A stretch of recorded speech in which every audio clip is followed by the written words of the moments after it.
beres, nggak ada masalah, lanjut gitu.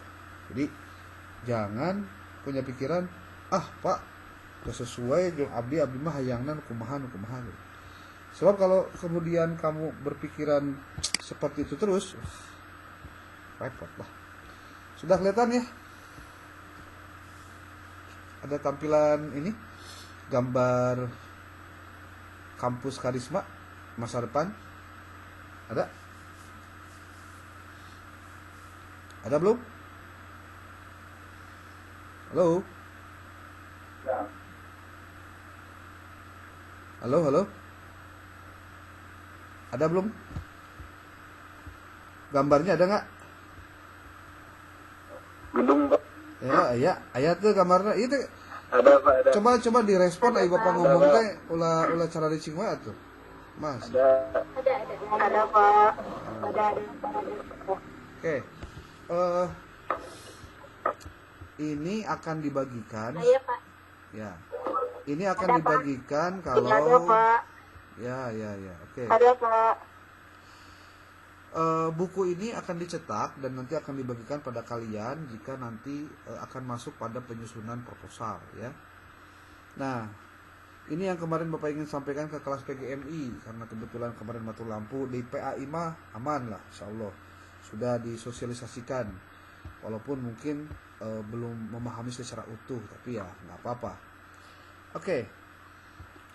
Buku pedoman ini baru. Barunya baru artinya struktur dan lainnya baru ya. Di sini kita akan melihat penjelasan yang nggak usah dijelasin lah, penjelasannya tinggal dibaca aja gitu. Cuma di sini ada istilahnya ruang lingkup penulisan skripsi di PAI. Ini ada nih penjelasannya. Terus ada juga yang PGMI apa saja nih, PGMI ya. Kemudian kalau ekonomi syariah apa saja kita sudah siapkan rencananya tuh. Di PAUD nih tuh. Ini pasca sarjana nih. Kemudian ini ada persyaratan apa yang harus dilengkapi oleh yang mau mengerjakan skripsi. SKS-nya harus sudah selesai 135. Kemudian kalau untuk judul sudah mendapatkan persetujuan dari dosen akademik, LP2M dan ketua prodi. Nah, persetujuan dosen akademiknya untuk semester 7 itu kebetulan Bapak semua PAI dan PGMI.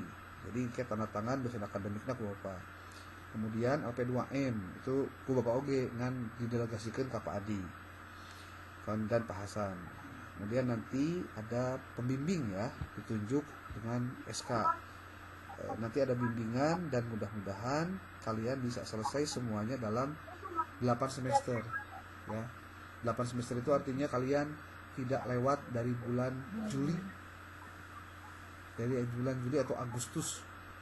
Jadi wisudanya di bulan Agustus teh September bisa menang bisa buka ijazah gitu. Ya.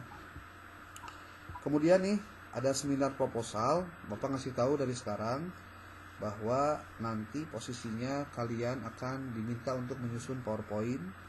Kemudian nanti akan diminta untuk menjilid proposal kamu sebanyak 2 atau 3 buah ya. 2 buah ya. Nanti 3 buah 2 buah untuk skripsi, 3 buah untuk tesis. Berarti 2 buah nih.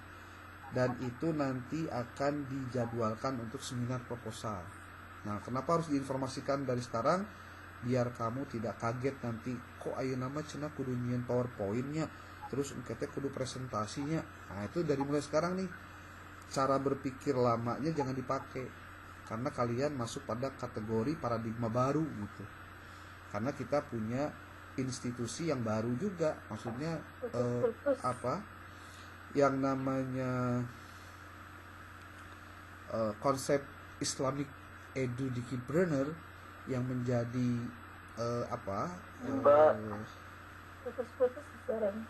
naon Kenapa? Suaranya putus-putus, Pak. Putus. Coba mic-nya ditutupan lah, jadi biar suaranya tidak kemana-mana nih. Jadi nanti posisi kalian dalam sempro itu adalah presentasi di depan penguji gitu. Ini nih. Nggak ada, Bu. Kenapa? Coba kayaknya.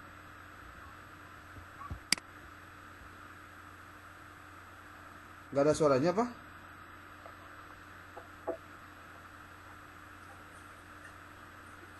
Sekarang ada nggak suaranya?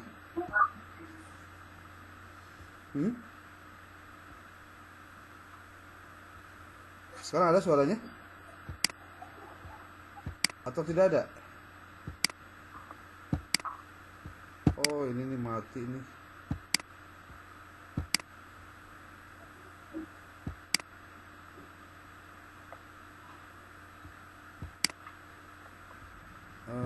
Oke.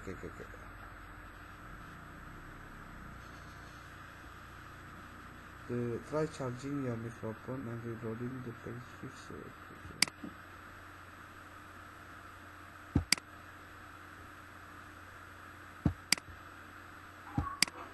Bapaknya keluar apa?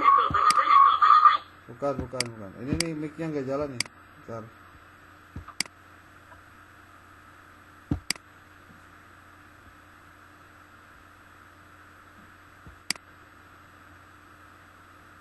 Halo, tes.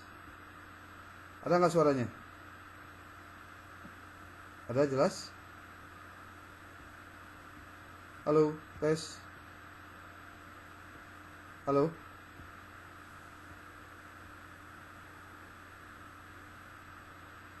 Halo? Ada suaranya nggak?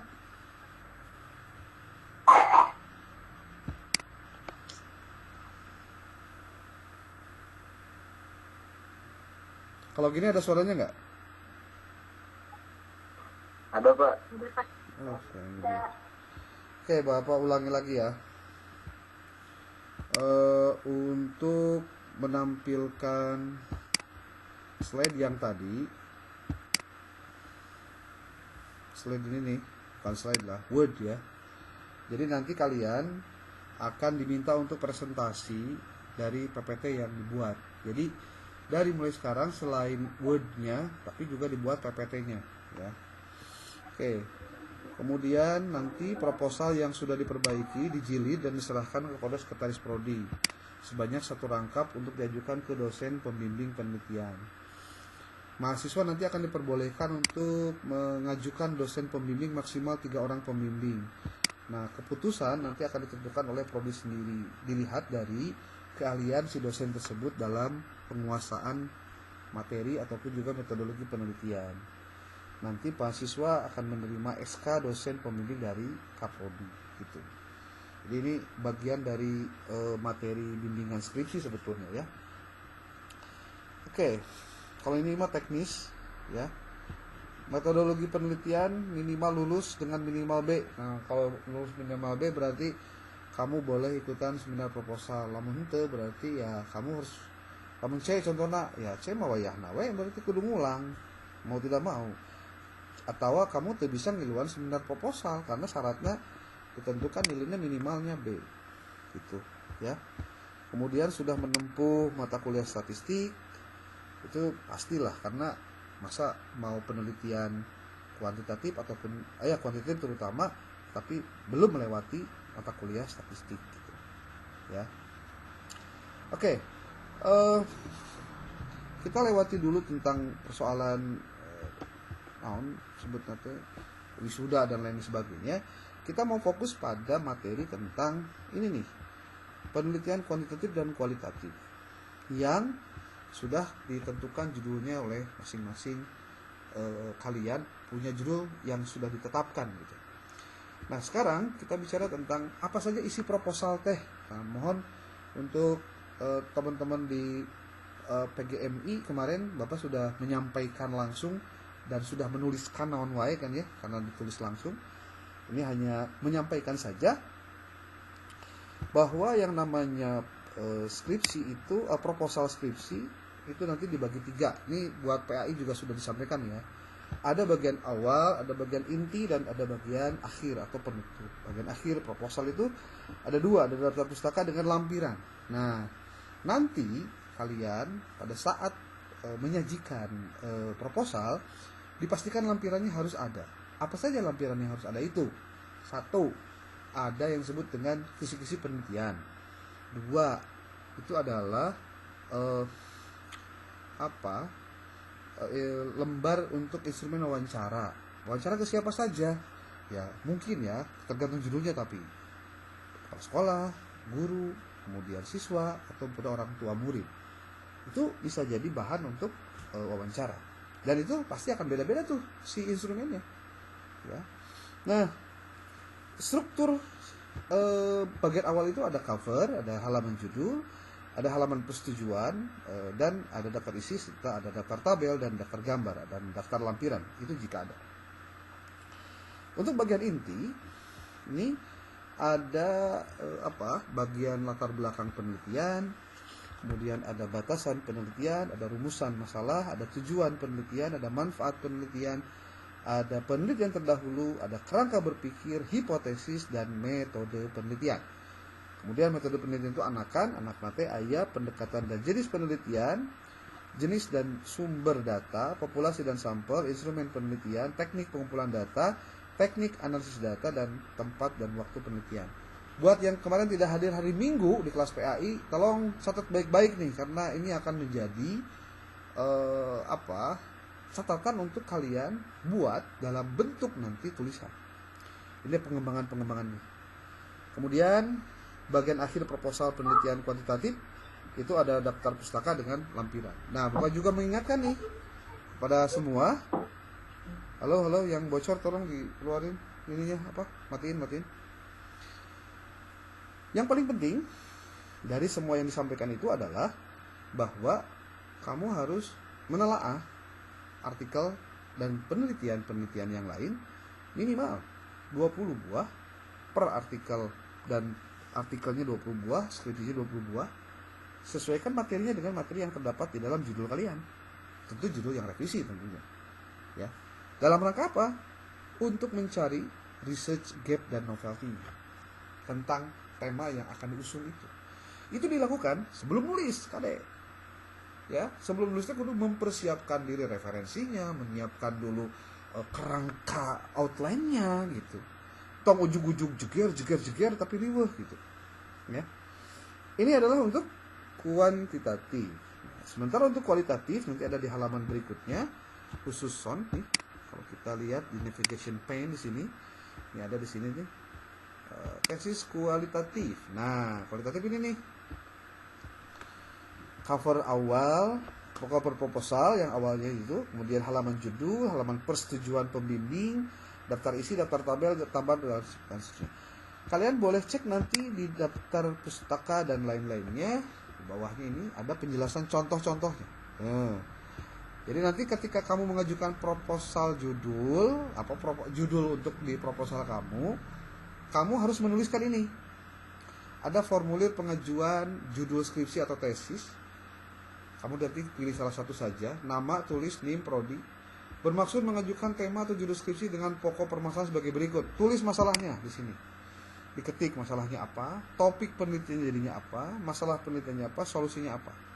Dimulai dari judul. Berarti ini judulnya ganti sama judul skripsi maksudnya. Judul proposal. Judul proposal skripsi. Kan judul proposal skripsi, bukan tugas akhir. Kalau tugas akhir berarti kan skripsinya itu tugas akhir sebenarnya mah salah. Kan ini mah nulisnya kan nulis proposalnya, bukan teks skripsinya. Judulnya apa, tulis, lalu topik penelitiannya tentang apa. Nah, ini dideskripsikan oleh kalian. Lalu masalah penelitiannya apa, sehingga kamu menawarkan solusinya seperti apa. Itu. Oke, ditandatangan ku Bapak di dia.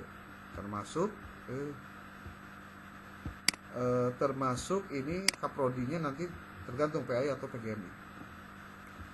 Tuh. Ini baru surat pengajuan judul ya. Nah, sekarang yang 3 kemarin harusnya kan diisi ini sebenarnya diisi. Surat permohonan pengajuan judul skripsi atau tesis. Ini pengajuannya. Ada kamari udah ya, berarti ini dilewat aja. Yang penting ini tetap dilakukan. Kalau ini khusus untuk formulir 1. Kemudian nanti juga kalau pada saat setelah kamu melakukan bimbingan menyelesaikan revisi di proposal, setelah beres kamu melakukan sempro seminar proposal, maka nanti kamu harus menuliskan formulir pengajuan SK bimbingan. Nih, ajuan tim pembimbingnya siapa saja. Nanti yang dipilih mah cuma 2 kok, tidak semua ya. Hanya dipilih 2. Itu alternatif saja. Oke. Kita akan lihat bagian pertama tentang proposal penelitian kuantitatif. Nih, kuantitatif. Ada latar belakang penelitian, ada batasan penelitian. Kemarin Bapak sudah memberikan sebuah sebuah contoh penulisan proposal. Nah, ini bisi lupa urang guar deui saeutik ya. Ini dari kemarin, mudah-mudahan tidak kaget ya, karena mungkin ada beberapa hal yang perlu dilakukan oleh kalian, yaitu ya kalian harus ngetik sendiri ya mah, temenang henteu. Nih, ini kalian lihat nih di sebelah kiri ada yang disebut dengan navigation. Ini navigation. Navigation ini adalah navigasi, fungsinya untuk memudahkan kita menggunakan ini. Menggunakan apa? Menggunakan Word ini untuk menulis, yaitu dengan membuat atau nyirian bagian-bagian yang nanti akan dibuat. Nih, ada latar belakang. Ini karena masih sedikit, masih 10 lembar, jadi nggak terlihat riweuhna gitu. Karena masih terlihat ya gampang, scroll juga cepat. Tapi kalau sudah ratusan lembar, ratusan halaman, ini bakal sulit kalau tidak menggunakan navigation pen ini, ya. Jadi ini ada A, B, C. Nah, untuk kuantitatif kita berikan contoh. Ini nih kuantitatif nih. Nih ada latar belakang penelitian, struktur nantinya, Tapi sebelum ini kan baru yang inti, yang sunat, yang sebutnya tuh yang awal, bagian awal itu pertama ada cover proposal nih di halaman 1. Lalu ada halaman judul tuh. Kemudian ada halaman persetujuan pembimbing yang diketahui oleh Kaprodi itu. Lalu ada daftar isi, lalu ada daftar tabel tuh. Lalu ada daftar gambar, udah disiapkan ya. Kemudian ada lagi daftar lampiran, tulis di sini. Setelah itu baru tulis judulnya, judul proposalnya tulis di sini. Nanti di rata tengah ya, rata tengah di sini. Kemudian terus nama mahasiswanya pakai ini boleh. Setelah itu A di sini, latar belakang penelitian. Nah, kemarin sudah dipraktekkan ini menggunakan style ini nih di home. Kalian kalau klik home di sini pasti muncul yang namanya ini nih, styles. Ada normal, ada no spacing, ada heading 1 dan seterusnya. Ini kebetulan karena kita pengen buat paragrafnya terpisah, artinya terpisah itu gampang dibuat navigation, maka kita akan jadikan tulisan di A ini adalah sebagai heading pertama gitu, ya. Tentu heading pertama nggak mudah karena harus di edit dulu, dimodify ya, sehingga dia kemudian menjadi seperti ini. Ini buat mereka yang belum tahu, strukturnya sudah sesuaikan dengan buku pedoman untuk yang kuantitatif ya. Ini Bapak berikan disclaimer dulu, kuantitatif. Nah, ini semua posisinya adalah awalnya tidak begini. Awalnya bebas-bebas saja, cuma kemudian dimodifikasi. Cara modifikasinya gimana? Gampang sekali. Kamu tinggal, ini contoh nih, ini bagian A, B, C, D sampai H, I ini, termasuk nanti bagian bawah, itu adalah masuknya ke heading 1. Heading 1 makanya dia di pinggirnya paling pinggir. Ketika heading 2, ini seperti ini nih, metode penelitian ayah anakan. Anak nanti itu heading 2. Gitu. Nah, tugas tadi Anda adalah bagaimana mengisi latar belakang penelitian ini. Nah, pasti ada pertanyaan, Pak, kumaha cara nyeuna? Gampang. Pertama, kita jangan dulu kaget kalau struktur penulisan AI itu akan sangat sistematis. Makanya berhati-hatilah karena ketahuan banget sistematisnya nggak ketulungan, itu berarti pekerjaan yang nggak gampang, pekerjaan rumit, itu pasti rumit. Oke, ini lihat, kita latar belakang penelitian dulu. Nah, kita mau nulis latar belakang penelitian nih gimana sih? Nih Bapak cuma ngingetin aja nih biar nggak lupa semuanya. Nih ceritanya apa ya? Nggak beginilah dulunya gitu. Dulunya ngacak gitu. Cuma nanti ada A B-nya ini memang ada triknya ya, tapi nggak dijelasin sekarang deh. Nanti ada video khusus yang Koba nanti diupload khusus nanti buat kelas PGMI dan juga PAI yang nggak datang waktu kemarin minggu. Nah, ini latar belakang penelitian. Kita akan lihat di dalam buku pedoman bagaimana sih sebetulnya latar belakang penelitian teh. Nih Bapak Ibu, Ibu-ibu, Bapak-bapak ya. Nih. Mana sih? Aya naon wae sih dina laporan dina penelitian teh. Nih Bapak Ibu. Nih lihat ada latar belakang penelitian. Latar belakang penelitian teh kudu aya hal-hal ini nih. Coba bayangkan. Latar belakang penelitian adalah bagian yang memaparkan secara mendalam tentang topik atau variabel yang akan diteliti. Jadi nyambung dengan mata kuliah metrik ada variabel. Serta menjelaskan pentingnya penelitian tersebut. Saya menyebutnya ini adalah why-nya, kenapanya. Yang Nah, berikut adalah elemen yang harus ada dalam latar belakang masalah. Pertama, konsep dasar dan topik penelitian. Latar belakang harus dimulai dari menjelaskan konsep dasar yang mendasari penelitian. Kemudian ada, jika penelitian Anda bertujuan untuk mengukur pengaruh dua variabel dalam penelitian kuantitatif, maka topik penelitian ada hubungan antara variabel-variabel tersebut. Dan variabel yang diteliti akan diuraikan lebih lanjut dalam bagian ini. Misalnya, jika Anda harus meneliti pengaruh metode pembelajaran berbasis teknologi terhadap prestasi belajar siswa, maka topik penelitian adalah hasil belajar siswa. Ini yang tadi di pertanyaan tadi dengan ayat topik naonnya maksudnya. Tadi dah jawab tentang ini. Hasil belajar siswa. Ya. Jadi kalau ini masalahnya maka ini adalah topiknya ini. Menampilkan permasalahan dengan kesenjangan. Nah, peneliti harus mengidentifikasi kesenjangan atau literatur yang ada, yang menandakan bahwa ada aspek atau masalah tertentu yang belum dipecahkan oleh penelitian sebelumnya.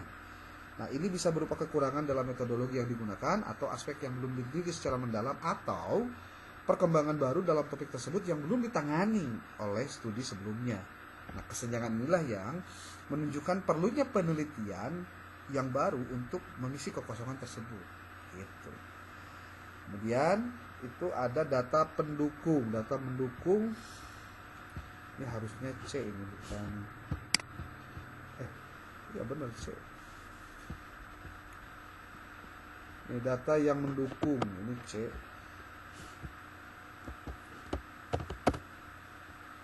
Data yang mendukung adalah bukti yang relevan yang memperkuat urgensi dan relevansi penelitian. Data ini dapat berasal dari berbagai sumber seperti hasil wawancara, survei. Nah, ini yang kita sebut hasil dari studi pendahuluan, nanti dimasukkan ke video. Data ini bisa disajikan dalam bentuk gambar, tabel, grafik, itu di situ. Latar belakang penelitian sebaiknya diawali dengan paparan mengenai fenomena atau masalah yang diamati. Peneliti menyajikan data studi pendahuluan dalam bentuk tabel atau grafik. Nah, ini yang harus sama ya. Ini semuanya harus sama. Jadi nanti kalau dalam penyusunan proposal khusus di latar belakang tidak sesuai dengan buku pedoman, pasti kita akan balikin lagi untuk kemudian dia revisi sebelum dia diberikan kepada pembimbing. Contoh kalimatnya adalah ini contohnya. Data hasil survei yang dilakukan 5 sekolah di Kota Bandung menunjukkan bahwa 60% mengalami kesulitan dalam kebutuhan yang menggambarkan metode. Artinya betul-betul dinampakkan naon masalahnya sih sebenarnya. Kemudian menunjukkan alternatif solusi atau dugaan. Kira-kira apa sih yang harus dilakukan? Itu yang disebut dengan hipotesisnya. Lalu ada state of the art dengan literatur terbaru. Nah, ini juga penting nih buat mahasiswa semester 7 yang mau bikin skripsi, bahwa jangan sampai ada dosen-dosen kamu yang menganggap bahwa ngerjakan skripsi itu gampang lah. Enggak bisa begitu. Harus serius, ya. Gitu. State of the art, latar belakang penelitian harus menjanjikan state of the art, yaitu perkembangan terkini dalam bidang penelitian yang relevan. Nah, makanya kemudian Bapak diminta Pak Adi untuk menjelaskan itu supaya kamu nanti tidak kaget ya, tidak kaget, akhirnya dicoret-coret dieng contohnya. Ya biasalah, hirup pada penuh dengan duka dan suka gitu ya. Perbedaan penelitian Anda dengan sesi sebelumnya, tuh. Urgensi sumbangan kontribusi signifikan penelitian. Nah, tuh, bagian G-nya. Kemudian ada novelty penelitian, ada research questions. Ini sebenarnya kalau kita mau urutkan 9 halaman, 9 buah poin yang harus ada di bab 1 ini, di bab latar belakang penelitian ini harusnya memudahkan kamu menulis sebenarnya. Udah ketemu. Kalau minimal kudu 18, 19 paragraf. Nih, coba lihat. Apa saja yang harus ada itu ada di sini semua. Dan itu sudah kita pikirkan ketika kita menyusun ini. Bahwa pada saat menyusun ini, itu ada artikel yang dibuat oleh orang Korea atau orang mana itu, yang menunjukkan tentang bahayanya penggunaan teknologi. Ketika ngabandingkan orang yang cerdas memang pintar dibanding dengan orang yang menggunakan AI. Tentu yang menggunakan AI kalah. Tuh, lihat. Batasan penelitian itu apa sih? Nih, ada penjelasannya. Batasan adalah bagian yang menetapkan ruang lingkup penelitian yang jelas. Tuh, ya. Kemudian variabel yang diteliti apa saja? Ini. Kemudian objek yang diteliti ada juga. Kemudian waktu penelitian, kapan waktunya. Kemudian lokus penelitian, lokasi penelitian merujuk pada lokasi fisik atau di mana penelitian. Lokus ini dijelaskan dengan rinci agar penelitian dapat dipahami dalam konteks geografis. Oke. Nah, terus ada rumusan masalah. Nih, kan ada tuh.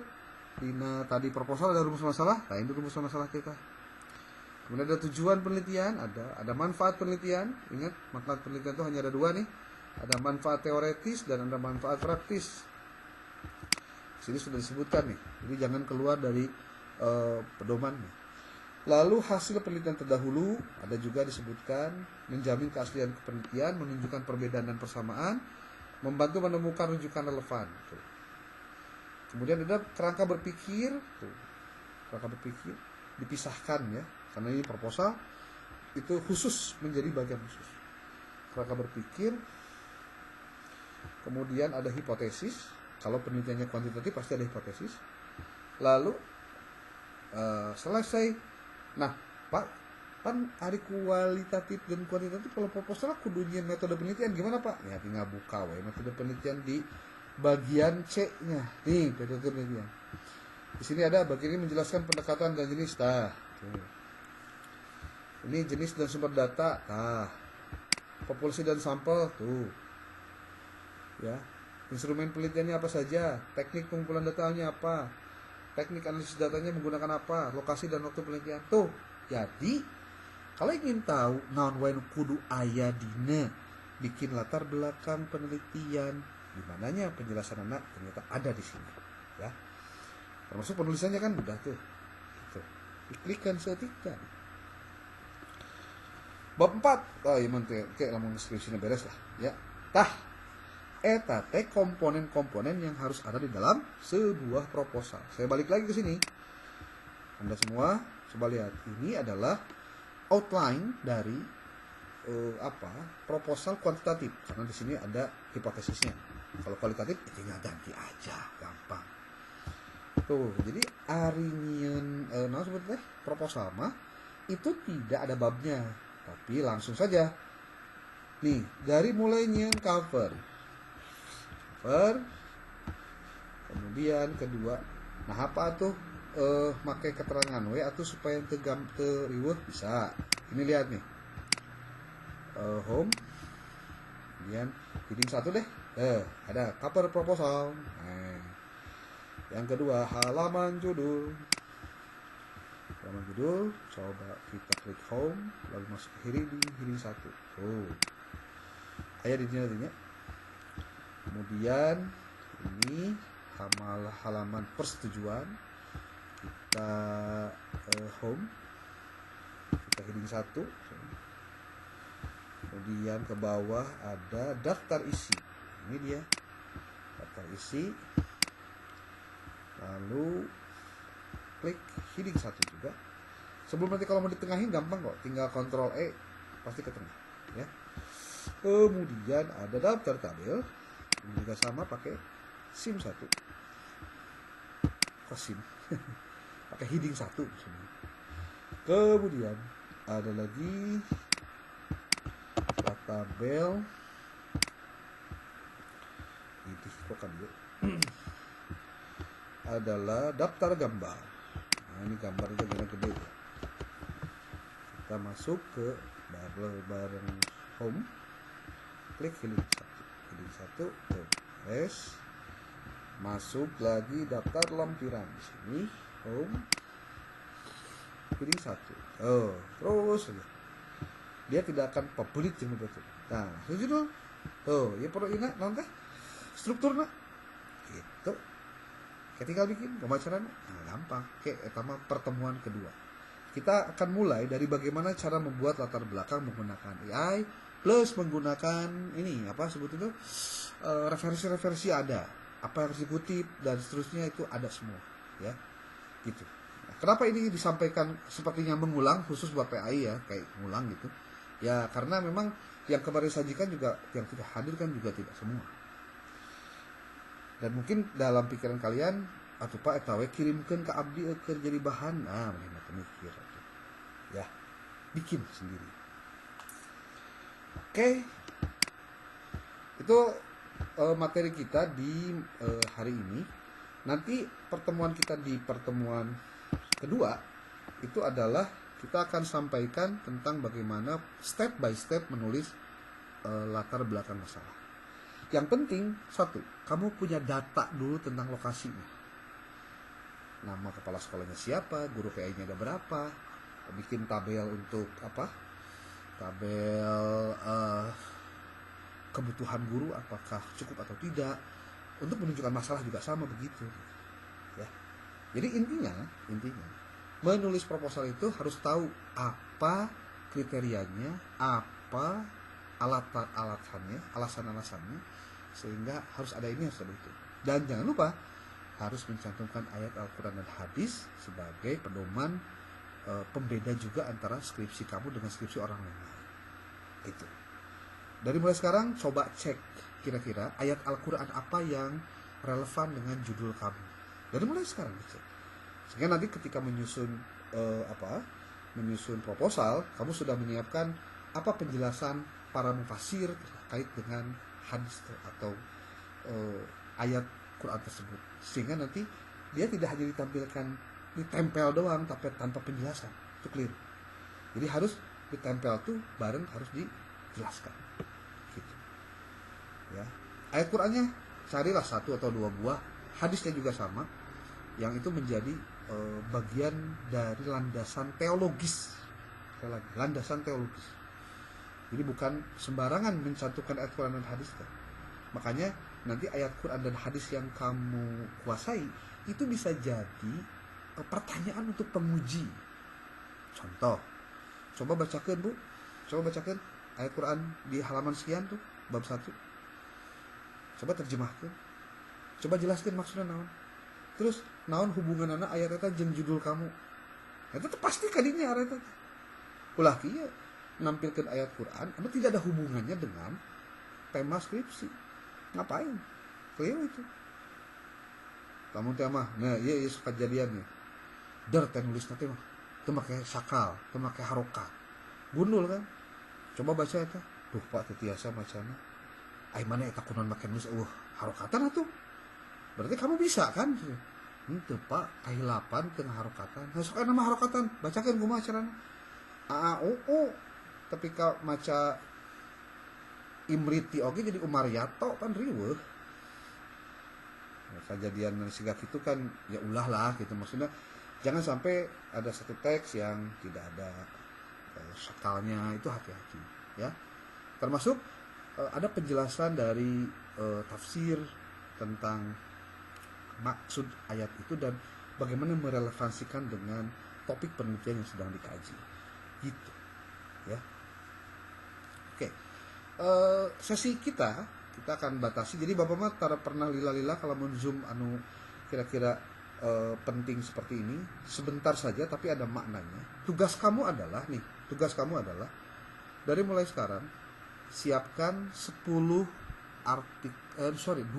artikel yang ada hubungannya dengan skripsi yang kamu sedang buat. Kemudian 20 skripsi untuk nanti kamu bedah skripsi itu dan kamu cari apa perbedaan antara apa yang sudah diteliti orang lain dengan apa yang akan kamu teliti. Catat baik-baik, ulangi. Kamu kumpulkan dari mulai sekarang skripsi 20 buah, artikel jurnal 20 buah yang berhubungan dengan tema penelitianmu. Dalam rangka apa?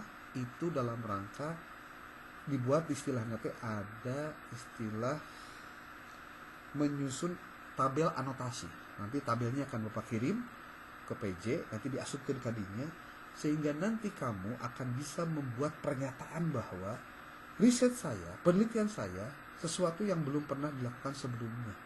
Karena setelah saya membaca 20 artikel, 20 skripsi, didapatkan bahwa ternyata belum ada yang mengawasi persoalan ini. Nah, berarti kan itu novelty-nya, kebaruan itu. Gitu. Ya. Oke, ada pertanyaan silakan. Itu baru sesi 1, baru sesi 1. Minggu depan atau bukan minggu depan lah, dalam beberapa hari ke depan, entah malam Kamis atau entah malam Jumat, nanti kalau Bapak dikasih tahu, kita akan coba bahas tentang step by step penyusunan proposal.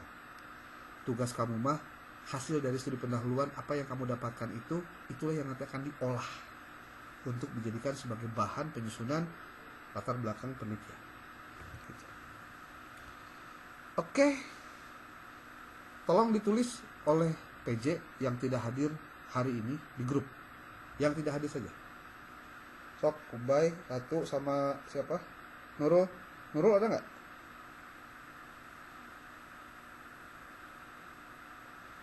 Hah? Ada nggak Nurul? Kalau nggak ada Nurul, coba di PAI bantulah siapalah. Ya, Jibril bantulah tenan-tenan. Ya. Yang tidak hadir ini siapa aja gitu. Sok dicek dulu. Kan PAI mah ya 2 kelas itu teh kan, PAI reguler sama karyawan.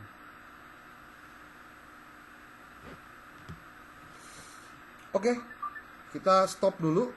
Kalian juga perlu istirahat sambil mencari-cari sekarang 20 artikel dan 20 skripsi yang berhubungan dengan tema penelitian kamu. Dan jangan lupa, waktunya dibatasi. Hanya 5 tahun terakhir. Jadi hanya 2020, 2021, 2022, 2023, 2024. Hanya 5 tahun terakhir. Ulangi ya. Kamu cari artikelnya yang 5 tahun terakhir sebanyak 20 buah. Fungsinya untuk apa? Membedah latar belakang yang dibuat oleh orang lain untuk kita ketahui bagaimana caranya menganalisis dari riset-riset terdahulu. Gitu. Oke, terima kasih atas kesempatannya. Kalau tidak ada pertanyaan, oke ya. Ya, silakan. Silakan. Ada yang bertanya boleh?